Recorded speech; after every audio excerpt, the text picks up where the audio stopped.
जय माता दी। मेरे प्रिय भक्तों, आज हम आपको श्रवण कराएंगे श्री संतोषी माता की व्रत कथा यानी शुक्रवार व्रत की। आज हम आपको एक बहुत ही प्राचीन कथा सुनाने जा रहे हैं।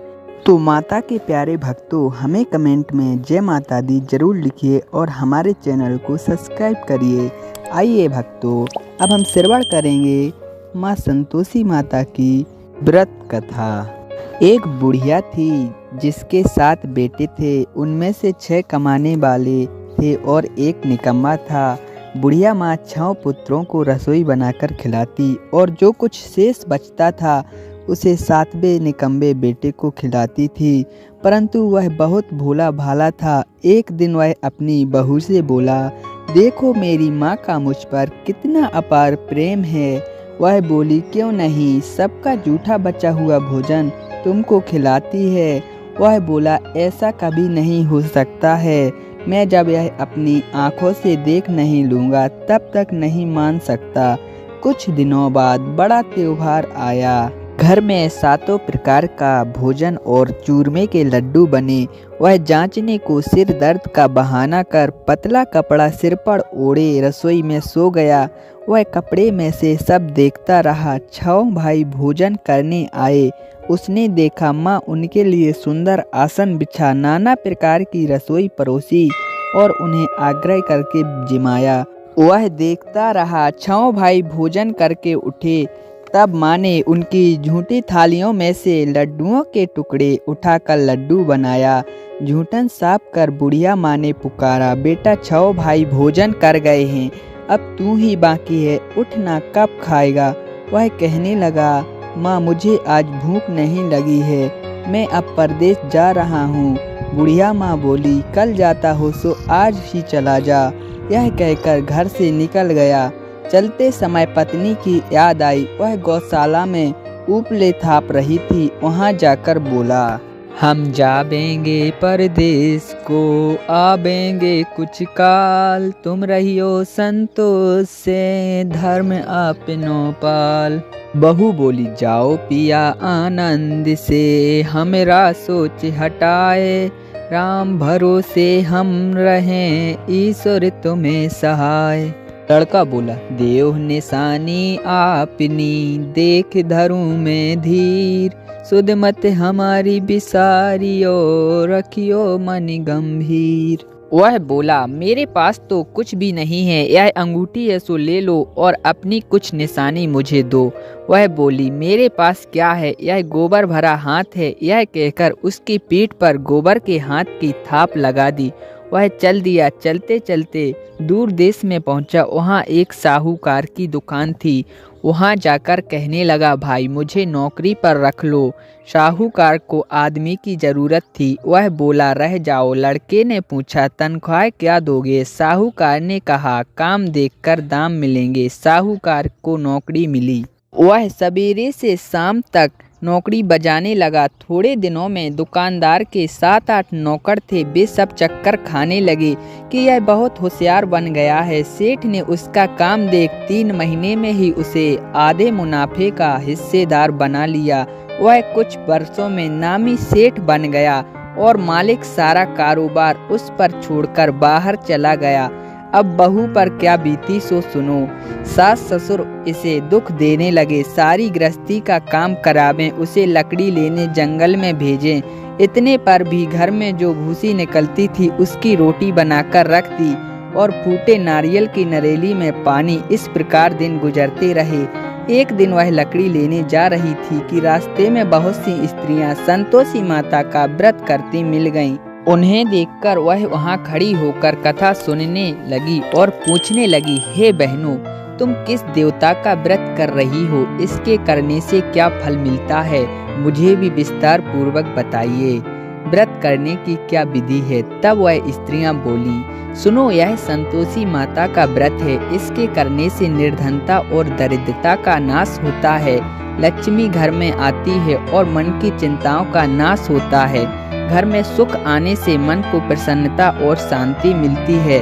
निपुत्री को पुत्र मिले, स्वामी बाहर गया हो तो शीघ्र लौट आवे, कुंवारी कन्या को मनपसंद वर मिले, राज दरबार में बहुत दिनों से मुकदमा चल रहा है तो शीघ्र ही खत्म हो जावे, ग्रह क्लेश की निवृत्ति हो, सुख शांति आवे, घर में धन जमा हो, पैसा व जायदाद का लाभ हो, रोग दूर हो जावे तथा और जो भी मन में कामना है वह सब इस संतोषी माता की कृपा से पूरी हो जाती है, इसमें कोई संदेह नहीं है। तब वह पूछने लगी, यह व्रत कैसे किया जाता है, यह भी बता दो बहन, आपकी बड़ी कृपा होगी। वह स्त्रियां कहने लगीं, सवाए हिसाब का गुड़ और चना लेना और श्रद्धा न हो तो सवा पैसे का ही लेना या सवा रुपये का सहूलियत के अनुसार लेना, बिना परेशानी श्रद्धा और प्रेम से जितना बन सके सवाया लेना, प्रत्येक शुक्रवार को निराहार रहकर कथा कहना या सुनना, परंतु इसके बीच में क्रम नहीं टूटे, लगातार नियम पूर्वक करना, सुनने वाला कोई न मिले तो घी का दीपक जला उसके आगे जल के पात्र को सामने रखकर कथा कहना, परंतु नियम ना टूटे, जब तक कार्य सिद्ध ना हो तब तक नियम का पालन करते रहना और कार्य सिद्ध हो जाने पर व्रत का उद्यापन करना। 3 माह में माता फल पूरा करती हैं। यदि किसी के ग्रह खोटे हों तो भी माता 1 वर्ष में कार्य सिद्ध कर ही देती हैं। फल सिद्ध होने पर उद्यापन करना चाहिए, बीच में उचित नहीं है। उद्यापन 2.5 किलो आटे का भोजन तथा इसी परिणाम से खीर और चने का साग करना चाहिए। 8 लड़कों को भोजन कराना चाहिए। जहाँ तक हो सके देवर जेठ भाई बंधु के हों और कुटुंब के ना मिले तो रिश्तेदारों और पड़ोसियों के लड़कों को भोजन कराना। उन्हें भोजन कराकर यथाशक्ति कुछ वस्तु दें, पैसा रुपया ना दें। उस दिन घर के बाहर कोई भी खटाई ना खाने पावे। यह सुन बुढ़िया के लड़के की बहू चल दी, रास्ते में लकड़ी के बोझ को बेच दिया और उन पैसों का गुड़ और चना ले माता के व्रत की तैयारी की। आगे चली और सामने मंदिर देखकर पूछने लगी, यह किसका मंदिर है? लोग कहने लगे, संतोषी माता का मंदिर है यह सुन माता के मंदिर में जा माता के चरणों में लौटने लगी और बोली, मैं दीन हूँ। विनती करने लगी, माता मैं निपट मूर्ख हूँ, व्रत के नियम कुछ नहीं जानती, मैं बहुत दुखी हूँ। हे माता जगत जननी, मेरा दुख दूर करो, मैं तेरी शरण हूँ। माता को दया आई। एक शुक्रवार बीता के दूसरे शुक्रवार को ही उसके पति का पत्र आया और तीसरे को उसका भेजा हुआ पैसा। यह देख जेठ जेठानी मुँह सिकोड़ने लगे, इतने दिन में इतना पैसा आया, इसमें क्या बड़ाई है? लड़के ताने देने लगे। काकी के पास अब पत्र आने लगे, रुपया आने लगा। अब काकी की खातिर बढ़ेगी। अब काकी बोलने पर भी नहीं बोलेगी। बेचारी सरलता से कहती है, भैया पत्र आवे रुपया आवे तो हम सबके लिए अच्छा है। ऐसा कहकर आंखों में आंसू भरकर संतोषी माता के मंदिर में जा मातेश्वरी के चरणों में गिरकर रोने लगी।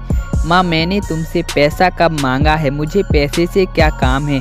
मुझे तो अपने सुहाग से काम है। मैं तो अपने स्वामी के दर्शन और सेवा मांगती हूँ। तब माताजी ने प्रसन्न होकर कहा, जा बेटी, तेरा स्वामी आएगा। यह सुन खुशी से बावली हो घर में जा काम करने लगी। अब संतोषी माँ विचार करने लगी, इस भोली पुत्री को मैंने कह तो दिया कि तेरा पति आएगा, पर आएगा कहाँ से? वह तो इसे स्वप्न में भी याद नहीं करता।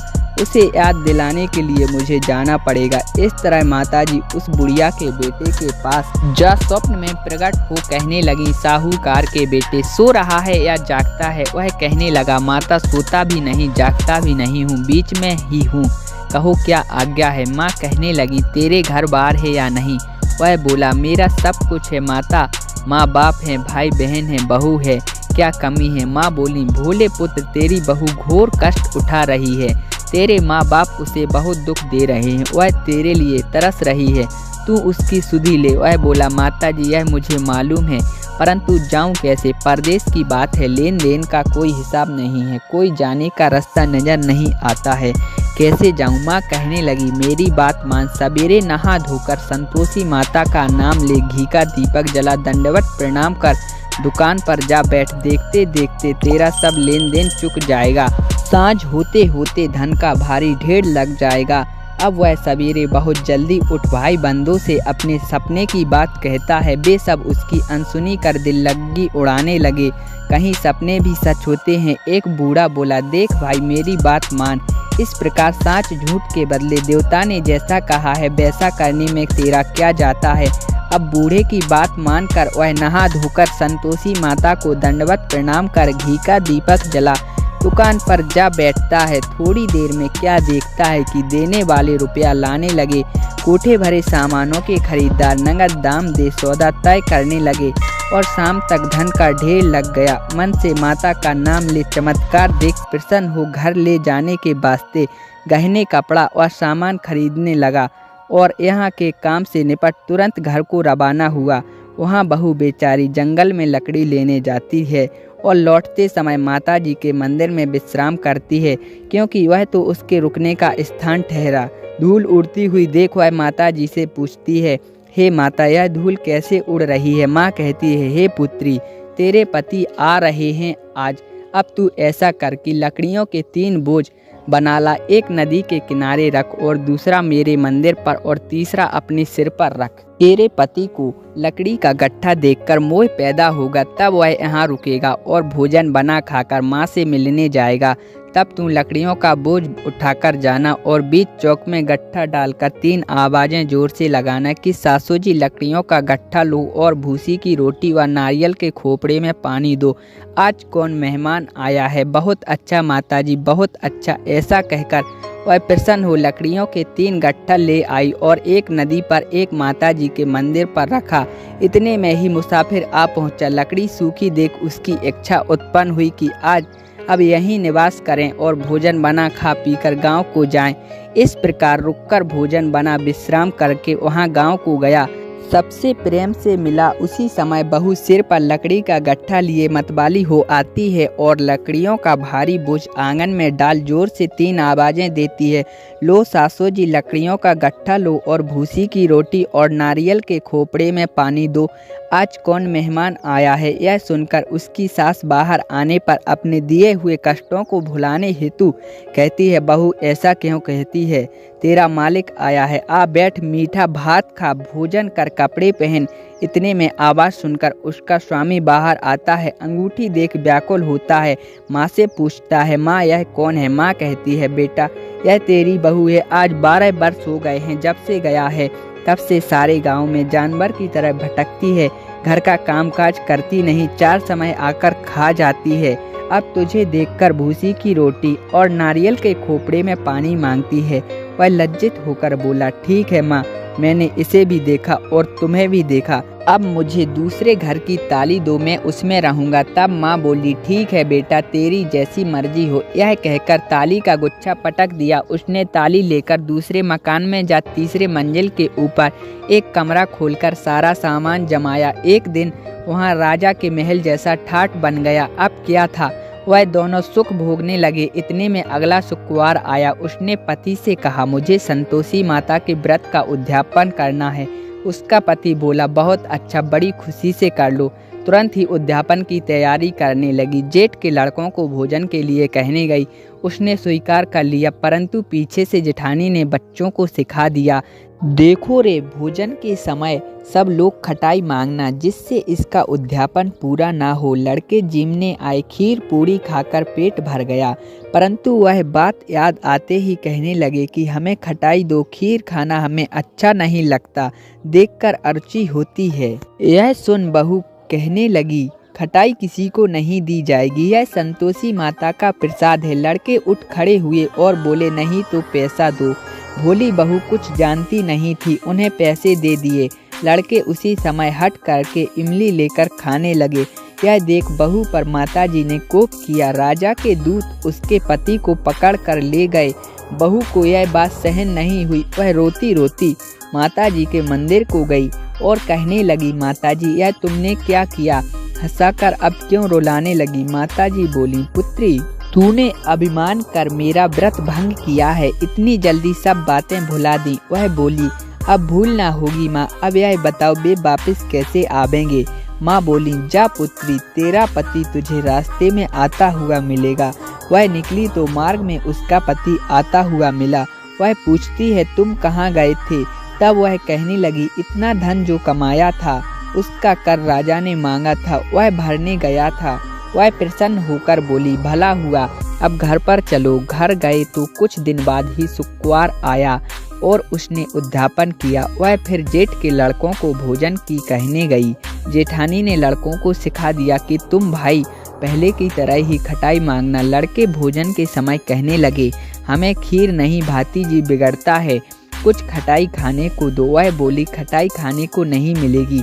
तब वह ब्राह्मण तथा पड़ोसियों के लड़कों को लाकर भोजन कराकर उन्हें दक्षिणा में एक एक फल दिया। संतोषी माता प्रसन्न हुई। 90 मास में उसके चंद्रमा के समान सुंदर पुत्र हुआ। वह पुत्र को लेकर प्रतिदिन माता जी के मंदिर को जाने लगी। माँ ने सोचा कि यह रोज आती है, आज मैं इसके घर चलूं। यह विचार कर माता ने भयानक रूप बनाया। गुड़ चने से सना मुख, ऊपर से सूर के समान होंठ, उस पर मक्खियां भिनभिना रही थीं। देहरी पर पांव रखते ही उसकी सास चिल्लाई, देखो रे देखो, कोई चुड़ैल चली आ रही है, लड़कों इसे भगाओ नहीं तो यह किसी को खा जाएगी। लड़के उठकर भागने लगे, चिल्लाकर खिड़की बंद करने लगे। बहू रोशनदान में से देख रही थी, प्रसन्नता से पगली बन चिल्लाने लगी, आज मेरी माताजी मेरे घर आई हैं, आज मेरी माताजी मेरे घर आई हैं। वह बच्चे को दूध पीने से हटाती हैं। इतने में तो उसकी सास का क्रोध टूट पड़ा। इतने में माँ के प्रताप से लड़के ही लड़के नजर आने लगे। वह बोली, माँ जिसका मैं व्रत करती हूँ यह वही संतोषी माता है। इतना कहकर झट से सारे घर के किवाड़ खोल दिए। सबने माताजी के चरण छुए। इस प्रकार माताजी प्रसन्न हुई। उस सास बहू को प्रसन्न होकर माताजी ने जैसा फल दिया वैसा माता हम सबको दो। जो उसकी कथा को पढ़े उनके मनोरथ पूर्ण हो। बोलो संतोषी माता की जय।